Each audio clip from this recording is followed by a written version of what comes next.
Oh, it's a fun month to be a Micro Four Thirds shooter. Alongside with the OM3, OM System have refreshed two of their most popular lenses, the dinky 25mm and 17mm primes. Usual disclaimer, OM System have sent me these primes as a short-term loan, but I've put my pre-order in for my own copies because I'm very impressed by them, and my 17mm needed an update anyway, so I'm really happy. So let's get straight to it, shall we? What the heck is new, and are they worth the upgrade if you already have the Mark 1s? First thing to note, optically, they are identical. They are designed in exactly the same way.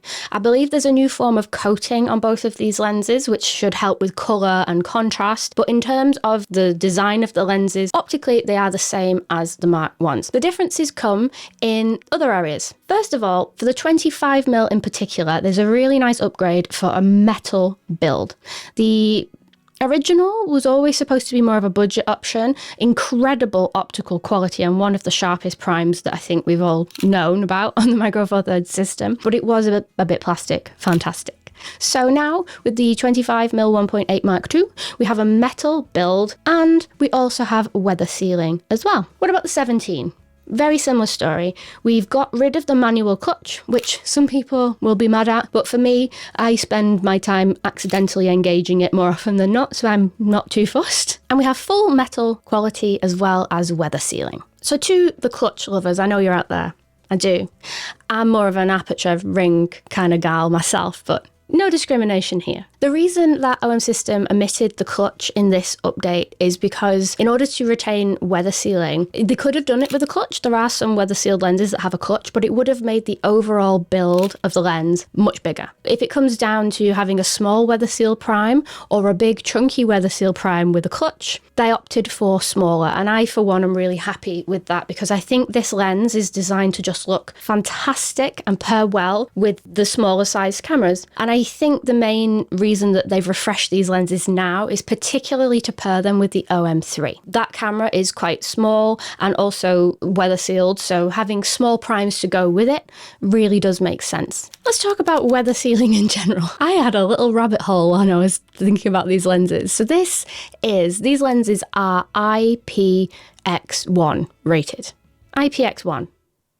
An OM System states that is dustproof, splashproof and freeze-proof, and it even says splashproof on the lens itself, which I think it looks a bit janky actually. I wish they'd have kept the writing off the lens, but it's only small. I'll forgive them. And each of these lenses has 5 internal seals to retain the weather sealing. To compare that to some other ratings, the OM System OM3 and the other cameras and quite a few pro lenses in the OM System lineup are IP53 rated, which is a more robust, I guess you would say, rating of weather sealing. Let's see how much information Emily's brain has retained on this subject. The first number, so the 5 in that case, refers to how this product deals with solids, so dust and sand. And then the second number is liquid. So what level of liquid can a product deal with?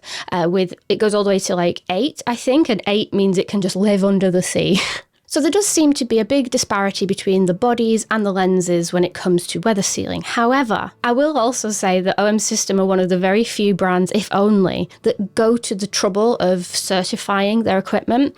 A lot of other brands will just wishy-washily say, weather sealed, and we don't really know to what extent that covers. So having this information is more beneficial than not, and I always say that having some elements of weather sealing is better than none. And in real-term use, I took these lenses into the snow in Norway, and absolutely no complaints so far. Comparing these to some other OM System lenses, like the 20mm 1.4, you can see that both of these are weather sealed, but these newer lenses are much smaller. For me, these 1.8s are a great compromise between size and performance. Yes, you can get 1.2 apertures or 1.4 apertures, but you do get the bigger lenses in that instance.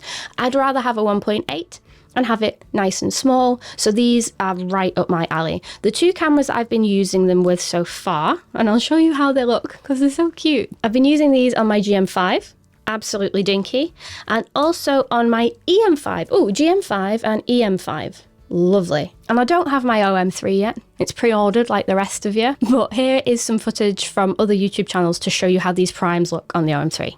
Absolutely delightful. Another minor but important update is you get the lens hoods included in the box with both of these now. You never did on the old one, which is why I never had the lens hood for the 17mm, and probably why it ended up to be battered as much as it has. I'm not one for everyday lens hoods, to be honest. If it's a normal, nice day, weather-wise, I'll forgo the lens hood. But if there's a chance of rain or snow, it really is worth its weight in gold because it stops you getting specks of liquid on the front elements and ruining your shots. Though, you know, best practice to keep your lens safe and help with contrast and flares and all that good stuff is to use your lens hood. But for me, I'd rather just have something super duper compact. And either way, it's included for free in the box now, so yay.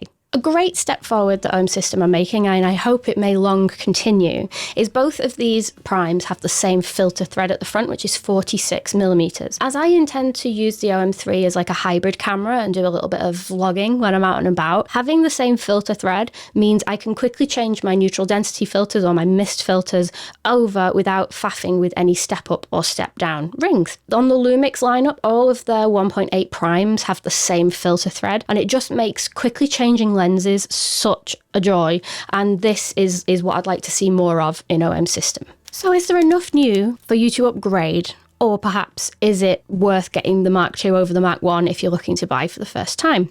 Well, one thing I would like to draw attention to, which actually caught me by surprise, was the 17mm originally came out in 2012.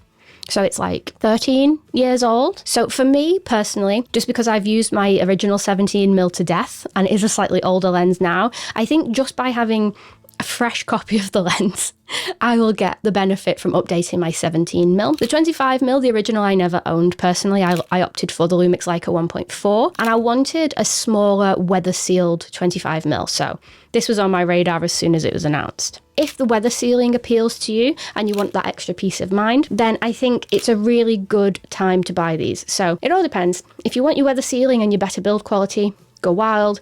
If you would rather have a bargain, I'm sure some of these older versions on the used market will come down in price now. So everybody wins. The one thing I would love to see going forward from OM System is I would love a couple more of these small primes with the same filter thread and the same form factor. I think that would be amazing.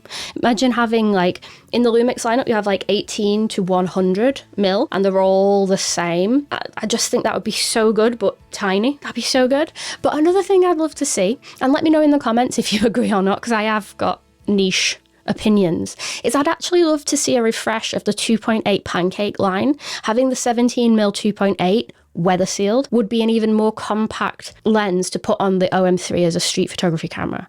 I think that would be really, really cool. I'd rather have smaller and less aperture than the big fancy pro lenses because, you know, the pro lenses are gorgeous, but they're freaking hench. Like, I'm sat in front of the 7 to 14. Huge. Give me some pancake primes and give me some more 1.8 primes. I would love to see more of that. So if you haven't already, check out my OM System OM3 review, which I shall link here, and let me know what you think in the comments. Are you going to be an early adopter of these lenses? Let me know what you think.